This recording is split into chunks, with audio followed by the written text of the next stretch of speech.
दुखी स्वर से, करुण स्वर से पितामह भीष्म कहते हैं, अहो कष्टम अहो न्यायम यद यूयम धर्म नंदना जीवितम नारहतम क्लिष्ट विप्र धर्म अच्युत आश्रया। बेटा युधिष्ठिर, बेटा युधिष्ठिर, 4 प्रकार का आश्रय यदि कोई ले ले तो उसके जीवन में कभी दुख नहीं आ सकता। आप भी नोट कर सकते हैं, 4 प्रकार का आश्रय लेने वाले के जीवन में कभी कष्ट, कभी दुख स्वप्न में भी नहीं आ सकता। वो 4 आश्रय कौन सा? पितामह भीष्म कहते हैं, विप्र धर्म अच्युत आश्रया। सॉरी, 4 नहीं 3। विप्र माने गुरु का आश्रय, धर्म का आश्रय, और अच्युत भगवान कृष्ण का आश्रय।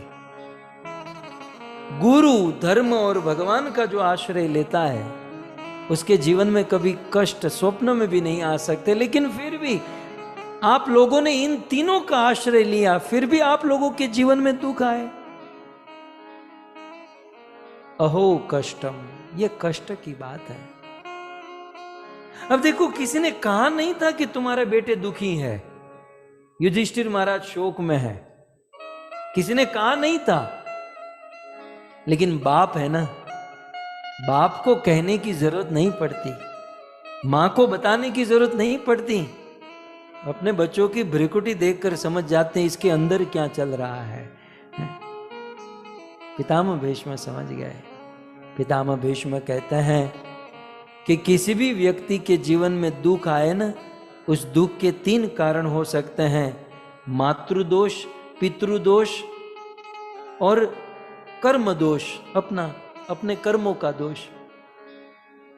लेकिन बच्चों, आपके जीवन में न पितृ दोष है न मातृ दोष है, क्योंकि आपके पिता संस्थिते अति रथे पांडो पृथा बाल प्रजावधु। आपके पिता तो धर्मात्मा थे, आपके पिता को तो कभी युद्ध करने की जरूरत ही कहां पड़ी, उसका तेज ही काफी था जीतने के लिए। महाराज पांडु ने कभी युद्ध नहीं किया, आवश्यकता ही नहीं पड़ी। और आपकी मां कुंती सती साध्वी नारी बिचारी, ससुराल में जहां उसको लाड लड़ाना चाहिए, हस्तिनापुर में आकर तुम्हारी माता कुंती ने दुख के अलावा कुछ नहीं देखा। अपने जीवन में कितना सेक्रीफाइस की, 5-5 छोटे बालकों को उसने बिना पति के ही बड़ा किया। उनके जीवन में इतना कष्ट, लेकिन फिर भी सती साध्वी नारी। तो न मातृ दोष है न पितृ दोष है। युधिष्ठिर रोते हुए कहते हैं कि पितामह, मेरे जीवन में, हमारे जीवन में जो दुख आया वो मेरे कर्मों का दोष है, मेरे अपने कर्मों का दोष। तब पितामह भीष्म कहते हैं कि बेटा युधिष्ठिर, आपके कर्मों का भी दोष नहीं है। क्यों?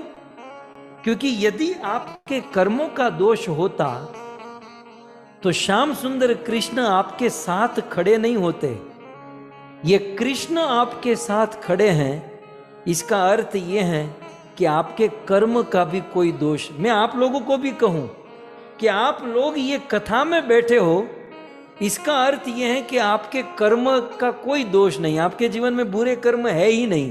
क्योंकि जिसके जीवन में बुरे कर्म होते हैं वो कथा में बैठ ही नहीं पाता, वो हाथ में भगवान की माला ले ही नहीं सकता। इसलिए भक्तों के जीवन में जो दुख आते हैं, न मातृदोष, न पितृदोष, न कर्म दोष। क्यों? क्योंकि कर्म दोष होते तो भगवान साथ में ही नहीं होते, भगवत कथा, भगवत नाम, भगवत भजन ही नहीं होता। तो युधिष्ठिर महाराज को कहते हैं कि आपके कर्म दोष भी नहीं है। तो पितामह, हमारे जीवन के दुख का कारण क्या है? बहुत सुंदर कहते हैं कि तुम्हारे जीवन में दुख का एक और मात्र एक ही कारण है, और वो है कृष्ण।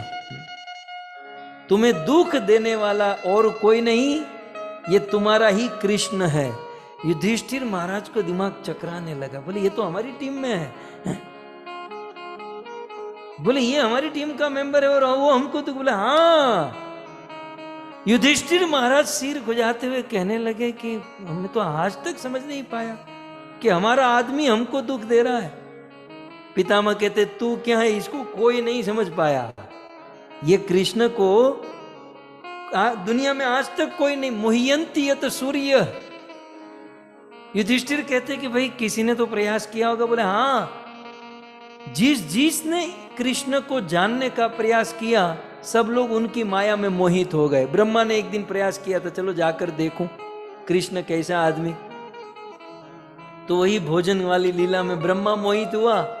इंद्र ने देखने आए तो गोवर्धन वाली लीला में इंद्र मोहित हुआ। बड़े बड़े लोगों ने प्रयास किया, वो मोहित हो जाते हैं। लेकिन याद रखो, तुम्हारे जीवन में दुख का कारण और कोई नहीं, एकमात्र श्याम सुंदर कृष्ण है।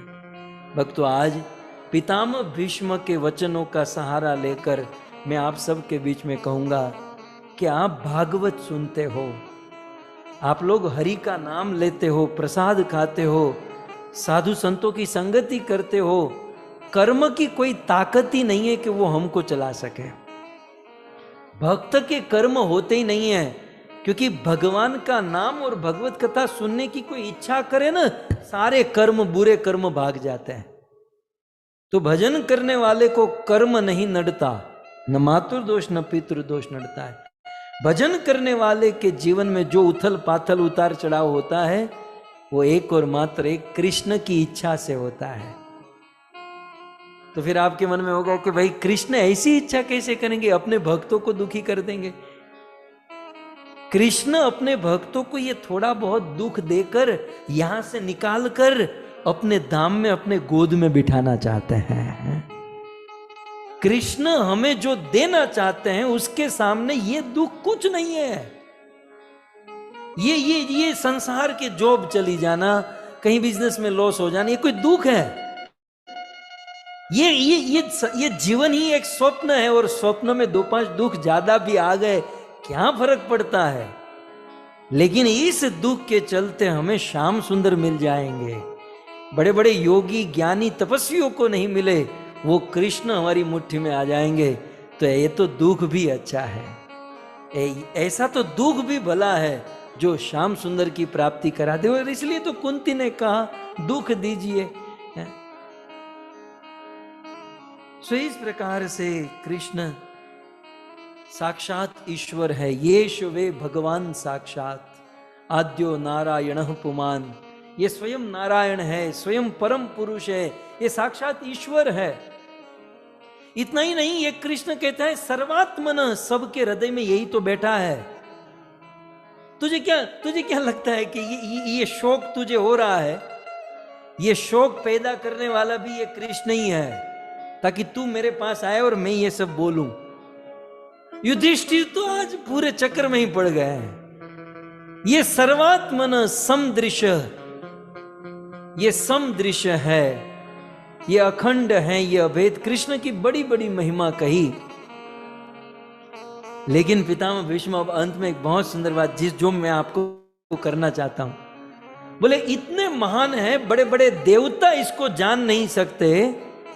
भ्रिकुटी भंग मात्र से संसार का सर्जन पालन प्रलय कर सकते हैं, तथापि फिर भी वो कृष्ण आज चलकर मेरे पास आए मुझ बूढ़े को मरते समय अपना दर्शन देने के लिए। विचार तो करो, तुम विचार करो, ये कृष्ण आज मैं मरने जा रहा हूं और मरते समय वो मुझे दर्शन देने आए। क्यों?